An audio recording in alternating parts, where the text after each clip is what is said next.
Hello, and welcome to another episode of Be a Leader podcast, where we talk about current events in sports, leadership, and business through the lens of leadership. And today we're talking about FIFA.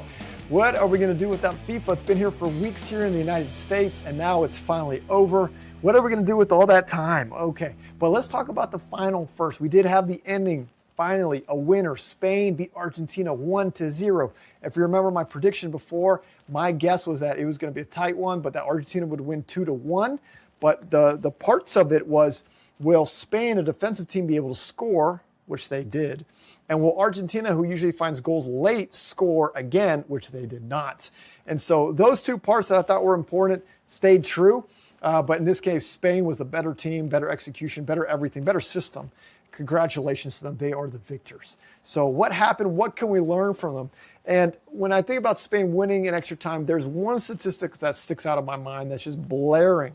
And that's that Argentina, in the 90 minutes of regulation play, the 45 plus the little stoppage time, all that, they didn't take one shot on goal the entire time. It wasn't until the extra time. This is complete failure. It's your job to score. I cannot believe this.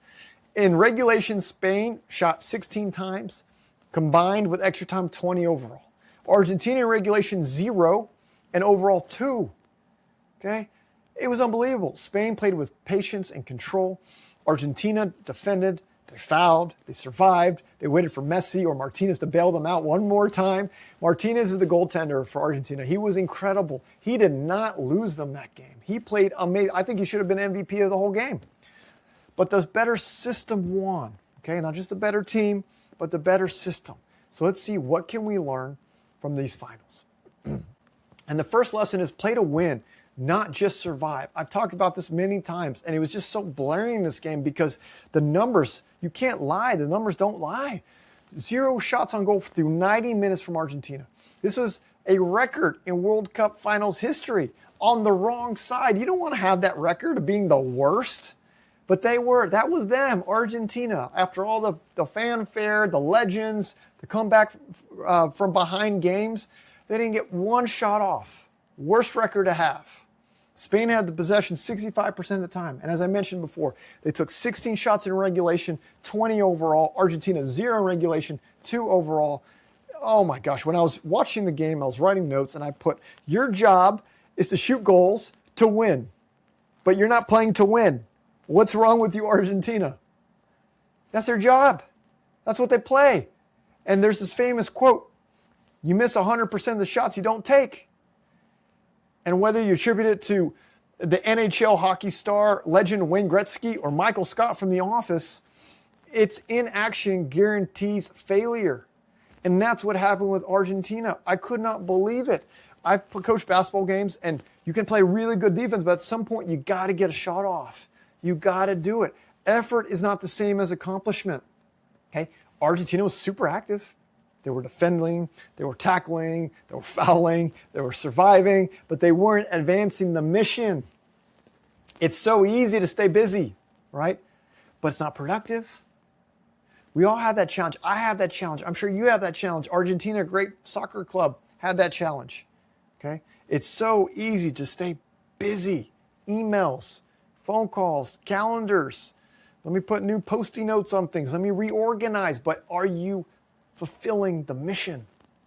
Okay, that's a great leadership question for all of us. Are we actually advancing the mission, or you've just gotten really good at surviving? And in the Marine Corps, we go focus on all this all the time. The mission, the mission, the mission. Task, purpose, commander's intent. It's all part of the mission. It's too easy to get distracted.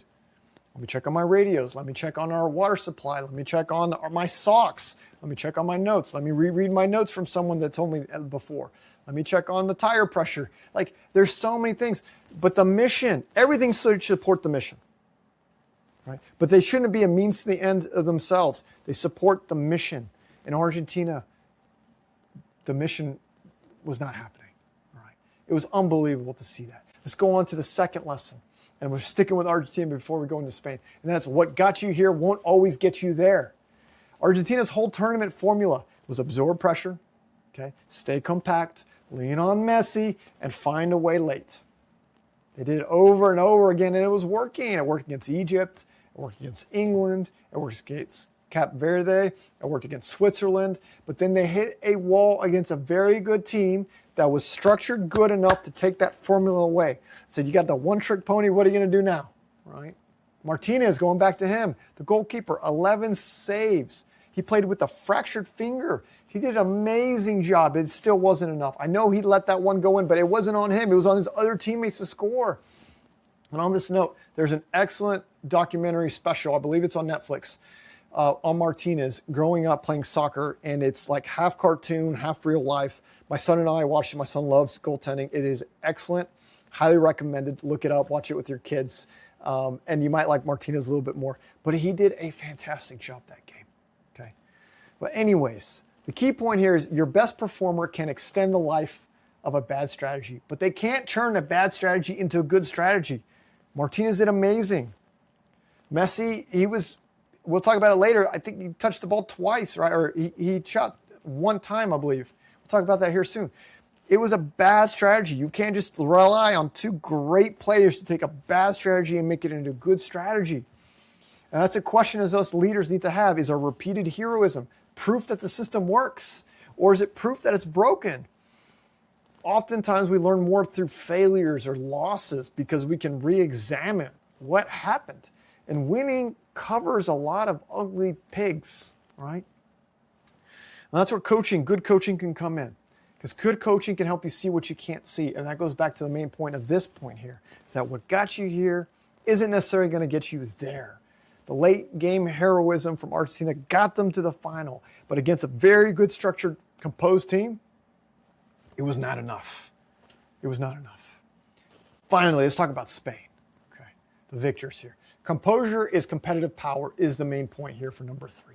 Argentina played very physical from the jump. They had over 25 fouls, dissent, intimidation.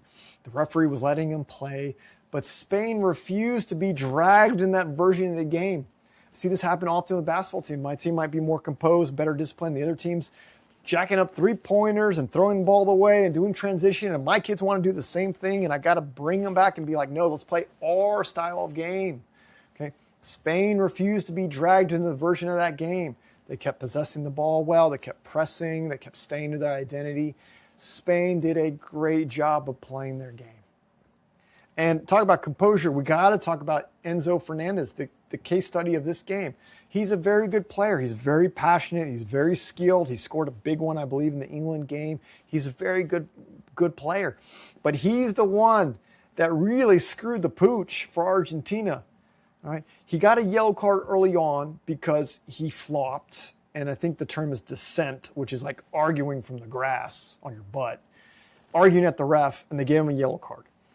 And this is a big deal because it was just such a waste of a foul. I remember at that moment I said, hopefully this doesn't come to bite him in the butt and the whole team, because that was a waste of a foul. But then later on in a fast break, he does a real foul, which is whether you hit the ball first or their foot. There was some kicking involved, and the guy spun. It seemed like a foul from a basketball coach's perspective. But that was his second yellow card. And 2 yellow become a red, which means you get kicked out. And this happened right when stoppage time ended, right? The regulation 90 minutes ended. They went to that extra stoppage time, and then that's where it happened. And all of a sudden, the team went from 11 players to 10 players, and the other team had 1 more guy on the field. Okay, that emotional decision put all 10 teammates in a hole that they didn't dig. He dug it. It's like they're all in the same fighting foxhole, and he shoots himself on the foot and has to get dragged out. Completely preventable. They're down 1 player on the field. And that's the moment like, golly, this might be the reason why Argentina loses. Now, if anyone can come back with the late game scores, it's Argentina. So this stays interesting, but this is a mess for Argentina. This is great for Spain because they're composed. Argentina tried to choose who Spain was going to become, but Spain didn't let that happen. They stayed true to themselves. And that's where we go back to the IBR, my IBR, identity, behavior, results. Identity under provocation. Who are you when someone's trying to bait you out of it? Okay, because the opposition will try, the enemy will try. Okay, the other team will try, but you always have a choice. You always have a choice on who you are. Don't let them decide. You decide, and be consistent. And that's what Spain did. And that leads into the next one. That is systems outlast heroes. Okay, I think about it from Spain. Pedri was benched after round 16. Yamal was playing a grinder role instead of his usual free-flowing game. And a substitute in Ferran Torres, he scored the game winner. He wasn't even a starter. Nobody on that roster was bigger than the system. All right. Argentina was built around getting the most out of the 39-year-old star in Messi. It was working all tournament until they hit the ceiling when Spain took him out of the game. And that's back what I was going to talk about. He touched the ball 54 times, got one shot, blocked immediately. Just one shot. That's your strategy? Right? That was the problem with Argentina. And what's poetic about this was that Messi was trained in Barcelona's academy as a kid. And that same soccer culture is what beat him in the World Cup finals. Okay? One team had a legend, the other had a pipeline for decades. And when I think about the Marine Corps, like for us, the terms heroes are those that have died, right? Those that have died in combat. The rest of us are lucky to survive. Okay? But the system must live on. We must keep that system going to honor them, but also to make sure that we can continue fighting our nation's battles in the future. The system's what's important. We don't go in the Marine Corps for ESPN highlight reels. There's no NIL deals or endorsements. Like, there's no fame. There's no posters. Like, that's not why we do it. Okay? We do it because we believe in the system. We want to join the cloth and the brotherhood. That's what's important, is that system. And Spain tried, in the terms of sports and athletics, to do the same thing. The system was what was important. And that leads on to our lesson number 5. That's consistency is built, not discovered. Spain was calm in the final. It wasn't manufactured in the tunnel. It has been developed over decades in the making. Half that roster had challenges coming into the World Cup. Raji was injured most of the year. Curicela's Chelsea went through 3 different coaches that season. Laporte's Athletic Club was near the bottom of their group, but it didn't matter. They came into the system. The system was bigger than any one player's form, and then the core took over, C-O-R-E. That's how you feel your confidence under pressure, your cup, C-U-P, clarity, ownership. Clarity first. Everyone knew how Spain plays. It is very clear. This is how we play, because that's what they've been playing since they were youth in the academies there in Spain. Second, ownership. The stars accept smaller roles for the sake of the team. Third, repetition. Years in that system, not weeks, not just the week before, the day before. They have been growing up, repetition in the structure.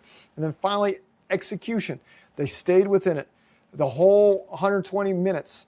They miss chances, sure, they miss shots, and that was often the criticism, is that they miss a lot of shots. They don't make enough shots in that system, but they continue to execute regardless of the outcome, and then it hit. Okay?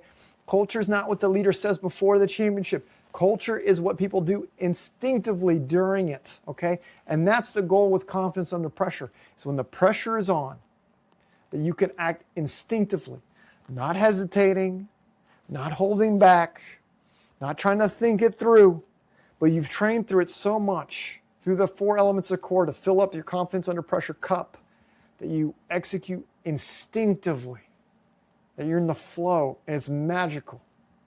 That's the goal. And just to see this all through right here, consistency is built, not discovered. And that is what Spain did. That led to that championship. Amazing job. So let's talk about the key takeaways from this episode of Be a Leader podcast. For those watching the video, I have here my college basketball whiteboard.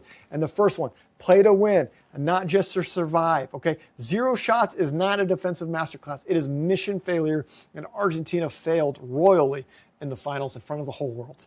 Number 2, what got you here will not always get you through. Argentina's late game heroics was working until it didn't, and they didn't have another plan. Okay? Spain did brilliantly of neutralizing the greatest strength of Argentina. And they did not have something after that. Number 3, composure is a competitive power. Okay? Argentina tried to make Spain play a different way, but Spain refused. That's identity under pressure. That's what IBR is all about. Number 4, systems outlast heroes. Spain had a pipeline. Argentina had a legend. Only one of those is built for the long term. Okay, and Argentina figured that out the hard way. And fifth, consistency is built, not discovered. That was the core that I talked about. Clarity, ownership, repetition, execution. Spain did not find their composure in the finals, okay? They brought it with them, and it led to that victory. Spain did not panic. Spain didn't change who they were. They kept knocking, and eventually that door opened for them, okay? So ask yourself this week, is your team built around a hero or one point of failure? One thing that if it got shook, everything falls apart? Or is it built around a system? Again, behaviors fit within that system, the behaviors that you want. Because one point of failure, at some point, it's going to fail. One hero, one person, at some point, they're going to get tired. Okay? Systems don't. Systems are built for the long term.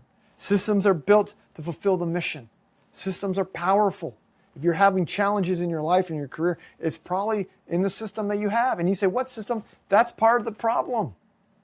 Systems is where everything is built for the long term, for mission success. Have a great system. See what happens. If you don't have one, ask for help. Okay? That's what it means to be a leader. So anyways, I hope you enjoyed this episode of Be a Leader podcast. Please share it with someone who'd find this beneficial.